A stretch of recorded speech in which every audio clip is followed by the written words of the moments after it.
ध्यान देना है क्लास 12 के लिए इकोनॉमिक्स में एक्सरसाइज 6 में प्रोडक्शन है और एक्सरसाइज 7 में कॉस्ट है। अब यहाँ पे हम कोशिश करते हैं कि एग्जाम से जितना का रिलेशन है, जो ज़्यादा महत्वपूर्ण चीज़ है उसको हम एक साथ करके दोनों एक्सरसाइज को इकट्ठा करें। इसीलिए हम एक साथ लिखें प्रोडक्शन एंड कॉस्ट। इससे पहले हम क्लास जो कर चुके हैं वो इंट्रोडक्शन ऑफ माइक्रो और मैक्रो इकोनॉमिक्स, उसके बीच का difference, central problem of economics, demand, law of demand, elasticity of demand और price elasticity of demand, utility के अंतर्गत marginal utility, total utility, average utility और डिमिनिशिंग मार्जिनल यूटिलिटी। ये topic हम कर दिए हैं और हमारे चैनल में भी लगा हुआ है, कोई वीडियो के रूप में तो कोई लाइव क्लास के रूप में।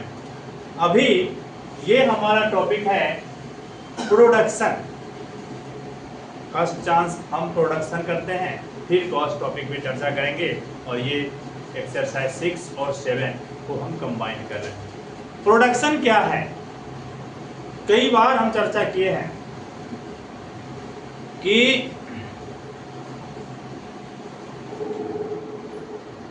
जितनी सारी वस्तुएं हैं सभी में कुछ न कुछ गुण है ऑलरेडी पहले से।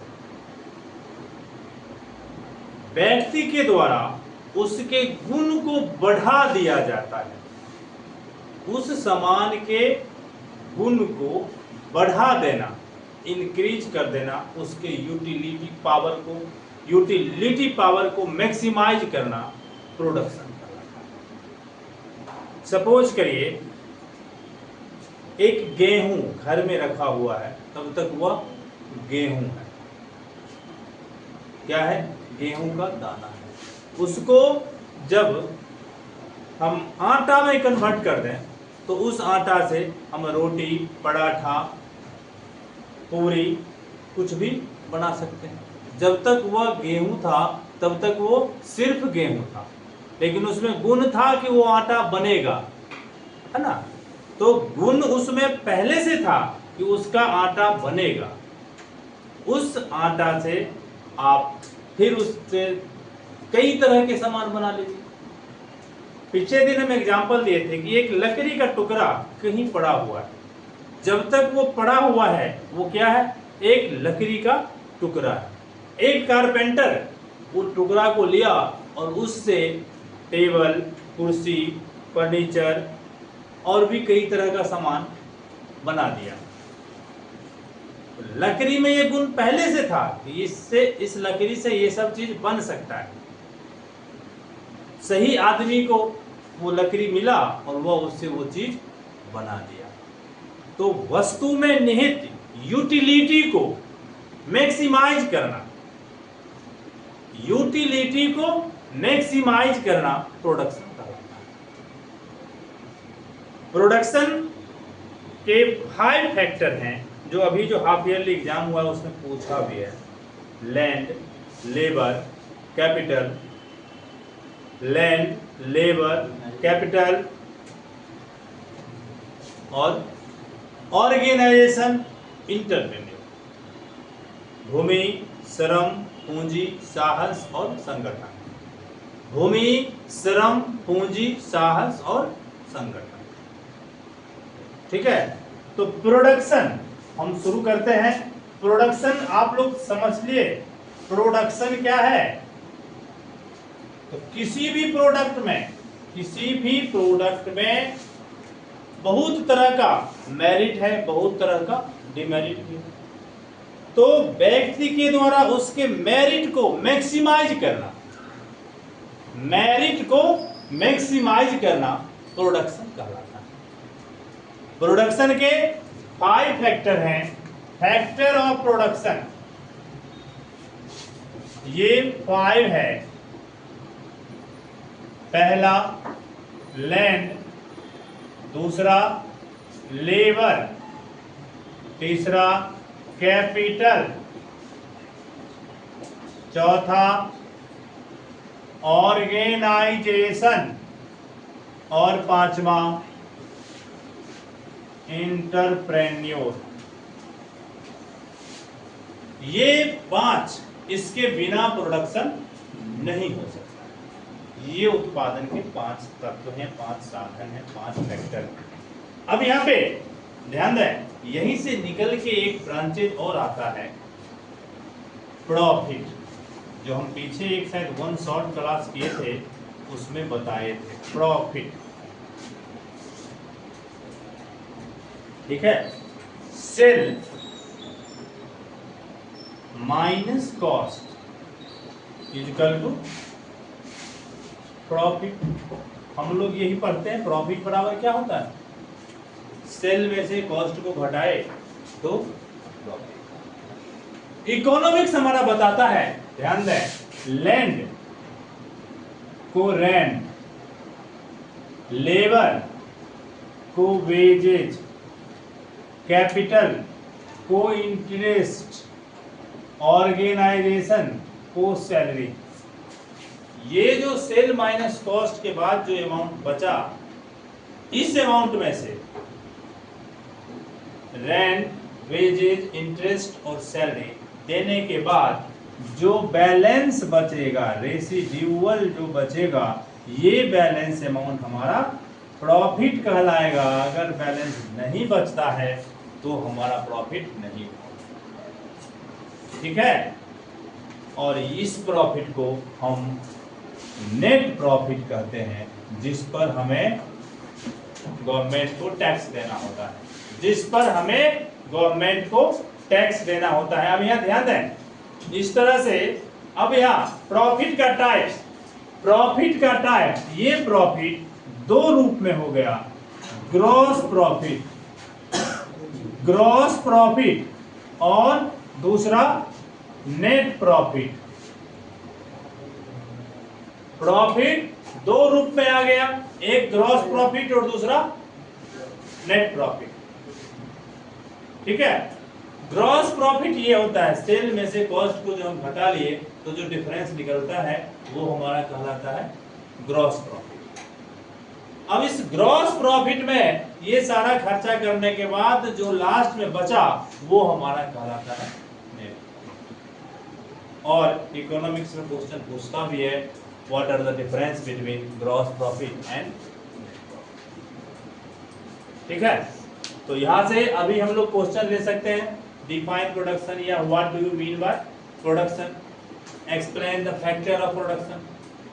ठीक है, what is profit, discuss the different types of profit, what are the difference between gross profit and net profit. ठीक है, ये हमारा यहां से क्वेश्चन बना और ये हम लोग चर्चा की प्रोडक्शन चैप्टर से। और प्रोडक्शन के लिए मैं आप इतना ही अगर पढ़ें तो आपके परीक्षा के लिए है बस। बाकी अब इकोनॉमिक्स का समुद्र है, समुद्र मंथन जितना करें वो कम है, लेकिन 12th स्टैंडर्ड के लिए आप इतना नॉलेज रखें तो सही है। आगे अब इसी में बढ़ते हैं कॉस्ट। किसी भी वस्तु के उत्पादन के लिए, किसी भी वस्तु के उत्पादन के लिए उत्पादन कार्य को संपन्न करने के लिए, प्रोडक्शन वर्क फिनिश्ड, यानी माल हमारा बन के तैयार हो जाए, माल हमारा बन के तैयार हो जाए, वहां तक के लिए हम जो भी खर्चा करते हैं उस सभी के टोटल को उस वस्तु विशेष का कॉस्ट करते हैं। और ये फिक्स नहीं होता है। ध्यान दें, इस मार्कर के बनाने का कॉस्ट कुछ और होगा, क्या डस्टर बनाने का कॉस्ट कुछ और होगा, इसका जो इंक है इसको बनाने का कॉस्ट कुछ और होगा। वो प्रोडक्ट के क्वांटिटी और क्वालिटी पर डिपेंड करता है कि क्या कॉस्ट होगा, है ना। तो कॉस्ट डिफिनिट नहीं होता है। एक ही बिस्कुट है, छोटा पैकेट है तो 5 रुपया में 3 रुपया में मिल जाता है, बड़ा पैकेट है 10 रुपया, उससे बड़ा जाइए 15, 20, 30 में मिलता है ना। बिस्किट एक ही कंपनी का है उसका क्वांटिटी के हिसाब से उसका प्राइस है, तो क्वांटिटी के हिसाब से कॉस्ट का डिफरेंस रहा, इसीलिए उसका प्राइस चेंज होता है। इसीलिए क्वांटिटी और क्वालिटी पे डिपेंड करता है कॉस्ट, तो कॉस्ट डिफिनिट नहीं होता है। अब डिफिनिट क्या होता है, सवाल उठता है कि किस स्थिति में कॉस्ट डिफिनिट होता है। तो पर यूनिट, जैसे बिस्किट 3 रुपया का पैकेट है, 2 रुपया का पैकेट है, या 1 रुपया का पैकेट है, या 10 रुपया का पैकेट है, या 20 रुपया का पैकेट है, तो उसमें उतना हिसाब से तो उसका नंबर ऑफ बिस्कुट ज्यादा होगा कम होगा ना। फिक्स है, एक बिस्कुट का लागत प्रत्येक डब्बा में उतना ही होगा। अगर उसमें उस कंपनी में एक बिस्कुट का लागत निकाला जाए, cost of 1 unit of biscuit, तो वो क्या होगा, प्रत्येक डिब्बा के लिए समान होगा, वो चेंज होगा। तो पर यूनिट कॉस्ट सेम होता है, लेकिन जैसे ही क्वांटिटी और क्वालिटी बढ़ेगा या घटेगा तो वहां पे चेंज हो जाता है। क्लियर? आगे कॉस्ट को पढ़ने के लिए हम 2 रूप पहले पढ़े, हम बातें नहीं करो क्या, कॉस्ट को पढ़ने के लिए हम पहले 2 रूप में पढ़े। एक डायरेक्ट कॉस्ट, प्रत्यक्ष लागत, और दूसरा इनडायरेक्ट कॉस्ट, अप्रत्यक्ष लागत। कॉस्ट हमारा 2 रूप में है, एक डायरेक्ट कॉस्ट और दूसरा इनडायरेक्ट कॉस्ट। को डायरेक्ट कॉस्ट के अंतर्गत वे सभी कॉस्ट शामिल किए जाते हैं जो जहां पे उत्पादन किया जाता है वहां किए जाते हैं, अर्थात कारखाना में होने वाले सभी खर्चा उस वस्तु विशेष के लिए डायरेक्ट कॉस्ट करता है।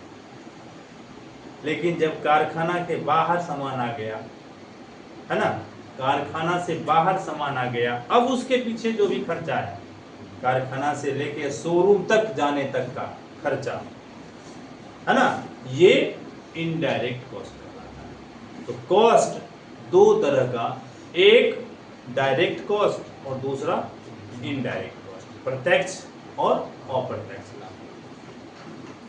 इसी को ध्यान देना है, इसी को हम कॉस्ट में आते हैं। एक हो गया हमारा डायरेक्ट कॉस्ट और दूसरा हो गया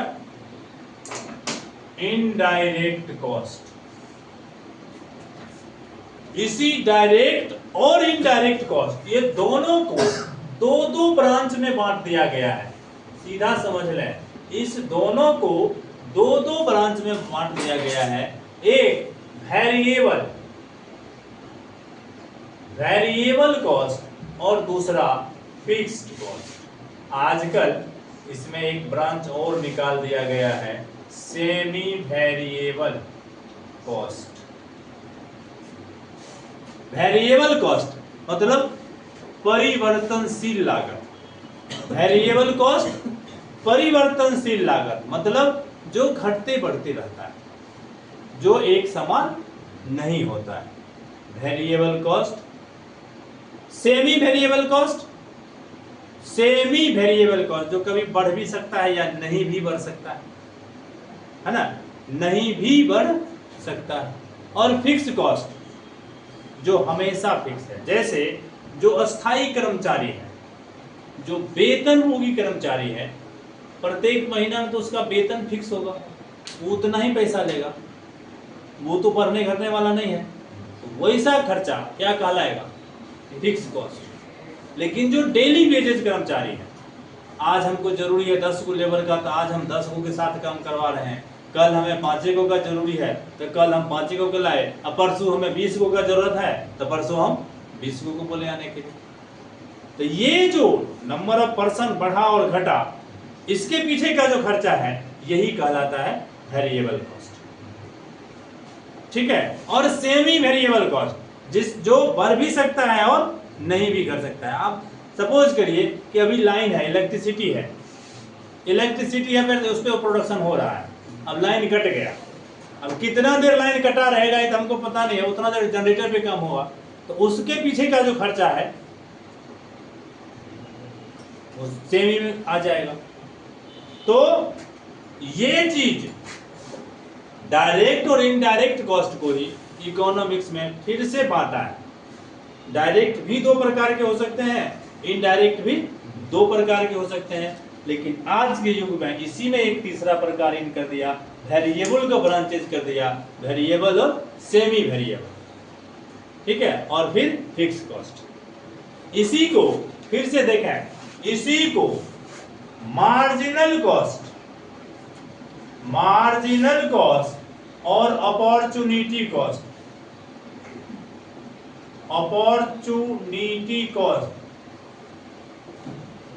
सीमांत लागत और अवसर लागत, दो भाग में बांट दिया है। सीमांत लागत, ठीक है, ये क्या है? एक बिस्किट का पैकेट, ध्यान कीजिए, एक बिस्किट का पैकेट, बहुत पहले कोई भी पैकेट आता था तो पैकेट के नीचे भी एक पैकेट रहता था। पहले एक वाटरप्रूफ टाइप का पैकेट रहता था जिसमें बिस्कुट को डाल के फिर ऊपर से उसका रैपर वाला पैकेट लगा हुआ रहता था। आजकल गौर करिएगा, बहुत ज्यादातर बिस्कुट में वो अंदर वाला रैपर को, वाटरप्रूफ वाला को हटा दिया। ये क्या है? ये कॉस्ट को कम करने का एक तरीका है कि हम कौन चीज को हटा दें जिसके बिना भी हमारा प्रोडक्ट सेफ रहेगा, है ना। प्रोडक्शन को सेफ करने के लिए वो कौन चीज है जो हम नहीं भी करें, क्योंकि आज का युग क्या है? कंपटीशन का युग है। इस कंपटीशन के युग में दूसरों के तुलना में हम भी बना रहे हैं, इसके लिए हम कम से कम लागत पर उत्पादन करेंगे तब तो हमारा प्रोडक्ट मार्केट में उसी के प्राइस में बिकेगा।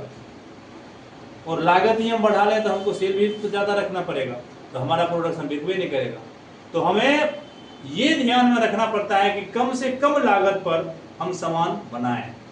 तो वो कौन कौन चीज है जिसको हटाने से भी हम प्रोडक्शन कर सकते हैं, यही हमारा मार्जिनल कॉस्ट कहलाता है। और अपॉर्चुनिटी कॉस्ट क्या है? एक सामान का निर्माण करने के लिए चले, हमारे पास जो रॉ मटेरियल है, सपोज करो रॉ मटेरियल है जिससे हम शर्ट का निर्माण कर सकते हैं। अचानक दिमाग आया चलो इसी से कुछ टी शर्ट बना देते हैं।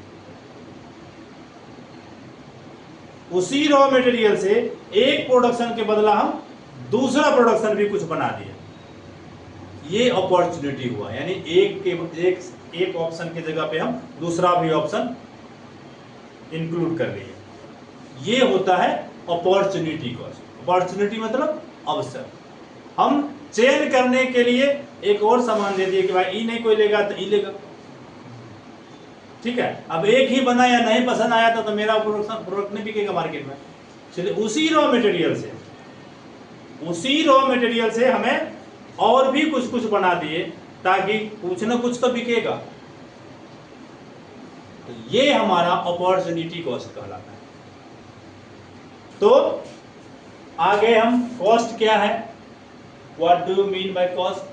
फिर ये दो प्रकार के हैं, डायरेक्ट कॉस्ट, इसके भी तीन भाग में बांटा गया है, वेरिएबल, सेमी वेरिएबल और फिक्स। फिर इनडायरेक्ट कॉस्ट, इसे भी तीन भाग में बांटा गया है, वेरिएबल, सेमी वेरिएबल और फिक्स। फिर आज के युग में जो कंपटीशन का दौर चल रहा है, इसमें हम उत्पादन कम करने का, माने उत्पादन के कॉस्ट को कम करने का प्रयास करते हैं और कोशिश करते हैं कि ज्यादा से ज्यादा गुड्स प्रोडक्ट करें। इस उद्देश्य से कॉस्ट और बढ़ा, जिसको हम मार्जिनल कॉस्ट और अपॉर्चुनिटी कॉस्ट कहते हैं। मार्जिनल कॉस्ट और अपॉर्चुनिटी कॉस्ट करते हैं। और इस सब के सम्मिलित रूप को, इंक्लूडिंग रूप को अगर हम देखें, इसके इंक्लूडिंग रूप को अगर देखें तो हम लेते हैं यहाँ पे रॉ मटेरियल, उत्पादन करने के लिए हमें सबसे पहले क्या चाहिए, जिस चीज का हम उत्पादन करने वाले हैं उसका रॉ मटेरियल, है ना। रॉ मटेरियल, तो रॉ मटेरियल कंज्यूम्ड के बाद हमारा कॉस्ट बनता है प्राइम कॉस्ट, फिर हमारा कॉस्ट बनता है वर्क कॉस्ट, या इसी को हम कहते हैं फैक्ट्री कॉस्ट, फिर हमारा कॉस्ट बनता है ऑफिस कॉस्ट, या इसी का अगला नाम होता है cost of production. Cost of production, Aman क्या कर रहा है रे, ऑफिस कॉस्ट या कॉस्ट ऑफ प्रोडक्शन। अगला कॉस्ट ऑफ सेल, और अगला cost of goods sold. Cost of goods sold, ठीक है। अब यहां ध्यान दें, रॉ मटेरियल कंज्यूम्ड,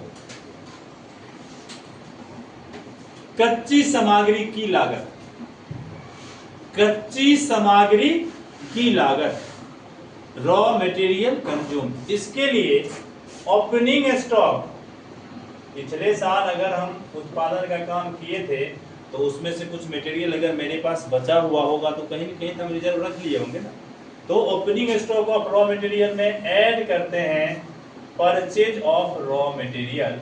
इस साल हमने जो खरीदा और ऐड इस पर वेजेज कैरेज जो भी हमने लगाया, हम जो माल खरीद के लाए होंगे तो वो हाथ पे तो उठा के नहीं लाए होंगे, किसी न किसी गाड़ी से आया होगा, गाड़ी का लोडिंग और अनलोडिंग के लिए लेबर चार्ज हमें लगा होगा, है ना।